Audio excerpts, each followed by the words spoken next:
হয়, এইটো কথা সঁচা। মই অৱসৰ লৈছোঁ। অসম চৰকাৰৰ লগত মোৰ কোনো লেনদেন নাই। মই এজন সাধাৰণ ৰাইজ হৈ গৈছোঁ। গতিকে মই যিকোনো খবৰৰ বাবে যোগাযোগ কৰক 7099017330 লগতে 7099017110 নম্বৰত। বাকী ৰাইজে মোক আশীৰ্বাদ দিব, মোক আগবঢ়াই লৈ যাব, এইটো মই ৰাইজৰ পৰা মই আশা কৰিছোঁ। যিটো বাতৰি ওলাইছে বাতৰিটো আপোনাৰ ষড়যন্ত্ৰ বুলি ক'ব খুজিছোঁ। এইটো কমপ্লিটলি এটা ষড়যন্ত্ৰ। ৰাজনৈতিক মুনাফা আদায়ৰ কাৰণে এইটো মোৰ বিৰুদ্ধে কৰি আছে। কিন্তু মোৰ কোনো সম্পত্তি বাজেয়াপ্ত কৰা নাই। মোৰ আয়ৰ উৎস, মোৰ বেংক একাউণ্ট সব ভিজিলেন্স অথৰিটি এইটো চেক কৰিছে, ভেৰিফাই কৰিছে। আপোনালোকে সবেই জানে মই অসম চৰকাৰৰ এটা উচ্চপদস্থ বিষয়া আছিলোঁ। মোৰ সহধৰ্মণী এজনী গাইনী ডক্টৰ হয়, এখেতৰ হাই ইনকাম গ্ৰুপ। মোৰ ডাঙৰ দাদা এজন হায়াৰ ছেকেণ্ডেৰী ছাবজেক্ট টিচাৰ আছিলে। মোৰ বৌ এজনী হাই স্কুলৰ টিচাৰ হয়। মোৰ মা এজন পেঞ্চন হোল্ডাৰ হয়। আৰু আপোনালোকে আৰু এটা কথা জানে, মোৰ শহুৰ বুঢ়া এখেতে গুৱাহাটী দূৰদৰ্শনৰ ডাইৰেক্টৰ আছিলে। এখেতৰ ল'ৰা নাই। এখেতৰ সম্পূৰ্ণ সম্পত্তিৰ অধিকাৰী মোৰ সহধৰ্মিনী হয়। তেখেতৰ ওপৰতে সব এখেতৰ সম্পত্তি এতিয়া ট্ৰান্সফাৰ হৈ গৈছে। গতিকে ভিজিলেন্স অথৰিটি এইবিলাক তন্নকৈ চাইছে। বিভিন্ন জেগাত বিল্ডিঙৰ কথা কৈছে, এইটো সঁচা কথা। কিয়নো এইটো পৈতৃক সূত্ৰেও আহিছে।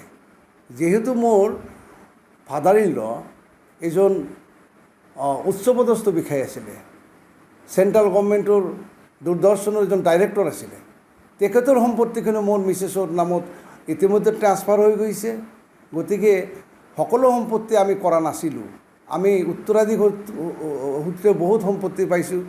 মোৰ গাঁৱত যিবিলাক সম্পত্তি আছে এইখিনিও মোৰ পৈতৃকভাৱে মই পাইছোঁ, হস্তান্তৰ হৈছে পৈতৃকভাৱে। মোৰ দেউতাৰ অজস্ৰ মাটি আছিলে, মোৰ ককা দেউতাৰ অজস্ৰ মাটি আছিলে। এইবিলাক আমি উত্তৰাধিকাৰ সূত্ৰে পাইছোঁ। গতিকে ভিজিলেন্স অথৰিটি এইবিলাক ভেৰিফাই কৰিছে। ভেৰিফাই কৰি মোৰ ওপৰত কোনো আপত্তি অনা নাই। আৰু সকলো মানে মই মিছা বুলি ধৰি লৈছোঁ। আৰু মই এটা সুস্থ চৰিলে সমাজ সেৱা কৰি আছোঁ। মই দুৰ্গত জনৰ ওচৰত গৈ আছোঁ। জলেশ্বৰ সমষ্টিৰ বিভিন্ন সমস্যাৰ লগত মই জড়িত হৈ আছোঁ। তেতিয়াও আছিলোঁ, 2 বছৰ আগৰ পৰা আছোঁ, আজিও আছোঁ আৰু কাইলৈ থাকিম। যিহেতু জলেশ্বৰ বিধানসভা সমষ্টিত আপুনি কৈছে দুজন ধুৰন্ধৰ নেতাই আপোনাৰ ৰাজনৈতিকভাৱে ষড়যন্ত্ৰ কৰি আছে। 26 চনত যিহেতু আপুনি বৰ্তমানলৈকে কোনো আনুষ্ঠানিকভাৱে যোগদান কৰা নাই, তো এই যোগদান কৰি পেলাই আপোনাৰ যিটো প্ৰাৰ্থিত্বৰ যিটো সংঘাত বা সেনেকুৱা যোগদান কিমান দূৰ সফল হ'ব ভাবে? না, মই ইতিমধ্যেই ভাৰতীয় জাতীয় কংগ্ৰেছৰ মই সদস্যপদ লৈছোঁ।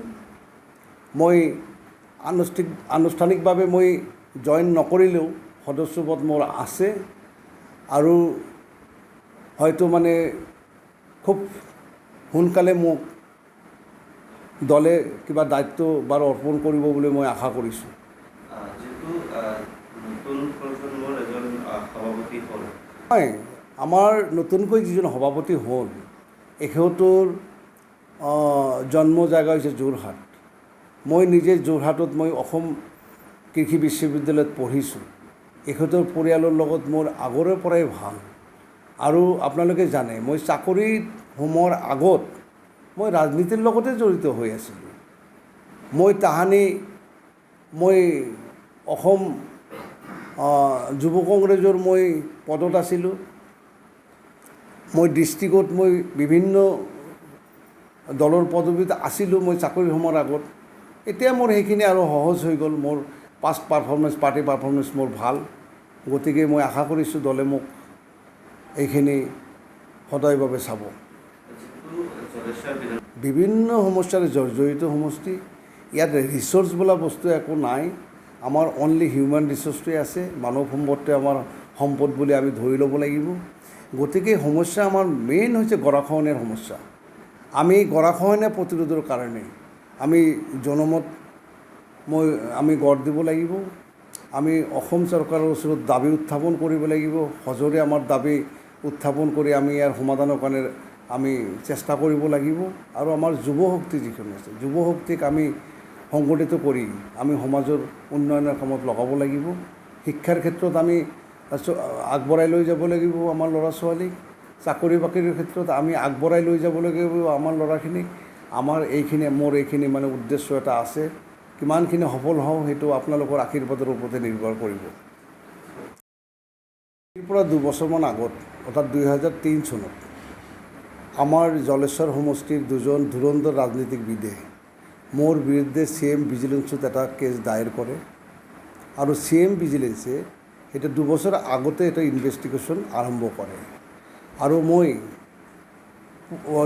ভিজিলেন্স অথৰিটিক মই পূৰ্ণ সহযোগ কৰিছোঁ। এখেতসকলে প্ৰেছাৰত মোৰ বিভিন্ন ঘৰ বাৰী ৰেড কৰিছে।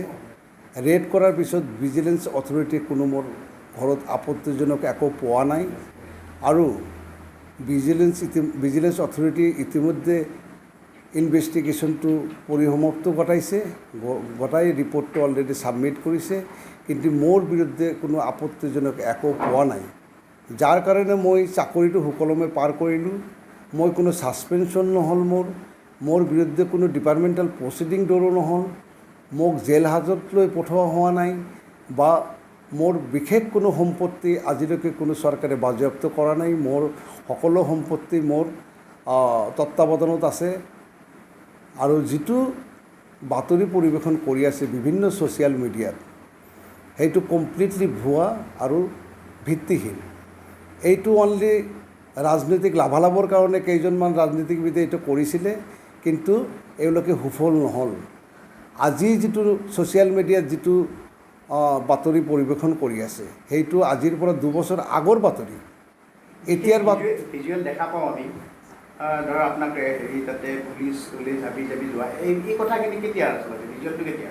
হয়, এইটো 2023 চনৰ কথা। আজিৰ পৰা 2 বছৰ আগৰ সেইটো বাতৰি। সেইটো অসমৰ বিভিন্ন বাতৰি কাকতত TV চেনেলত এইটো পাব্লিছ হৈছিলে, এইটো সঁচা। কিন্তু ইনভেষ্টিগেশ্যন কৰি মোৰ বিৰুদ্ধে কোনো আপত্তিজনক একো পোৱা নাই আৰু ইতিমধ্যে মানে ইনভেষ্টিগেশ্যন সেইটো ক্ল'জ কৰি দিছে ভিজিলেন্স অথৰিটিয়ে আৰু এই সংক্ৰান্তত মোক কোনো একশ্যন লোৱা নাই।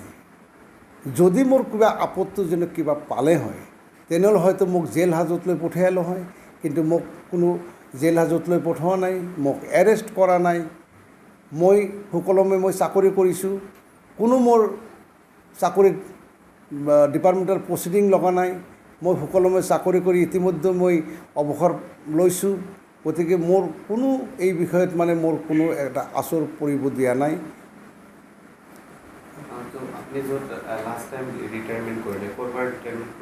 হয়, মই লাষ্ট টাইম মই শিলচৰ ডিভিজনৰ পৰা মই ৰিটায়াৰ্ড কৰিছোঁ আৰু সুখ্যাতিৰে মই 28টা বছৰ মই চাকৰিত মই সেৱা আগবঢ়াইছোঁ অসম চৰকাৰক আৰু মই সন্মান সহকাৰে মই ডিপাৰ্টমেণ্টৰ পৰা মই বিদায় লৈ আজি সামাজিক কামত মই ব্ৰতী হৈছোঁ। আপোনালোকে জানে ইমান মোৰ ওপৰত চাপৰ সৃষ্টি কৰিছে আমাৰ জলেশ্বৰ সমষ্টিৰ কিছুমান ৰাজনৈতিক মুনাফা লাভৰ কাৰণে কিছুমান ৰাজনীতিকবিদে, কিন্তু মই মোৰ ৰাস্তাৰ পৰা মোক আঁতৰাব পৰা নাই। আপোনালোকে জানে মই বিভিন্ন সামাজিক কামৰ লগত জড়িত হৈ থাকোঁ, বিভিন্ন অনুষ্ঠানৰ লগত মই জড়িত হৈ থাকোঁ, দুৰ্গতজনৰ মই কাষত চাপোঁ আৰু এইখিনি দেখি এওঁলোকৰ ঈৰ্ষা ভাৱ হৈছে। এওঁলোকে এইটো সহজভাৱে ল'ব খোজা নাই। মোৰ বৰ্ধিত জনপ্ৰিয়তাৰ কাৰণে আজি এই ৰাজনীতিবিদখিনি মোৰ শত্ৰু হৈ থিয় হৈছে, কিন্তু মই মোৰ লক্ষ্যৰ পৰা আঁতৰি নাযাওঁ। মই দুৰ্গতজনৰ ওচৰত কাম কৰিম, জলেশ্বৰ সমষ্টিৰ উন্নয়নৰ কাৰণে মই কাম কৰিম আৰু আগন্তুক দিনত মই আৰু অধিক সময় মই ৰাইজৰ কাৰণে দিম বুলি মই দৃঢ় প্ৰতিজ্ঞাবদ্ধ। এইটো কথা হৈছে এই মোৰ যিটো ছ'চিয়েল মিডিয়াত নিউজ ওলাই আছে সেইটো নিউজ 2 বছৰমান আগত 2023 চনৰ নিউজ, কিন্তু কিছুমান মানুহে নিজৰ স্বাৰ্থ আদায়ৰ কাৰণে নিউজবিলাক এডিটিং কৰিছে, এডিটিং কৰি বিকৃত কৰি এইটো ছ'চিয়েল মিডিয়াত আপলোড কৰিছে। মই সেইখিনি মানুহক মই চিনাক্তকৰণ কৰিছোঁ। ইতিমধ্যে মই আজি মোৰ অধিবক্তাৰ লগত আলোচনা কৰিছোঁ। মই 2-1 দিনৰ ভিতৰত কেইজনমান মানুহৰ বিৰুদ্ধে মই মানহানিৰ কেছ কৰিবলৈ গৈ আছোঁ। মই ইতিমধ্যে মই নিউজ লাইভ আৰু প্ৰাগ চেনেলৰ মই অফিচৰ পৰা মই চাৰ্টিফাইড কপি ওলাই লৈ আহিছোঁ আৰু মোৰ উকিলৰ লগত মই আলোচনা কৰিছোঁ। 2-1 দিনৰ ভিতৰত মই সেইকেইজন মানুহৰ ভিতৰত কেইজনমান মানুহক যিকেইজনে প্ৰথমে আপলোড কৰিছে এখেতসকলৰ বিৰুদ্ধে মই মানহানি কেছ কৰিব গৈ আছোঁ। মই হাইকোৰ্টত মই অলৰেডি আলোচনা আজি কৰি আহিছোঁ। যিকোনো খবৰৰ বাবে যোগাযোগ কৰক 7099017330 লগতে 7099017110 নম্বৰত।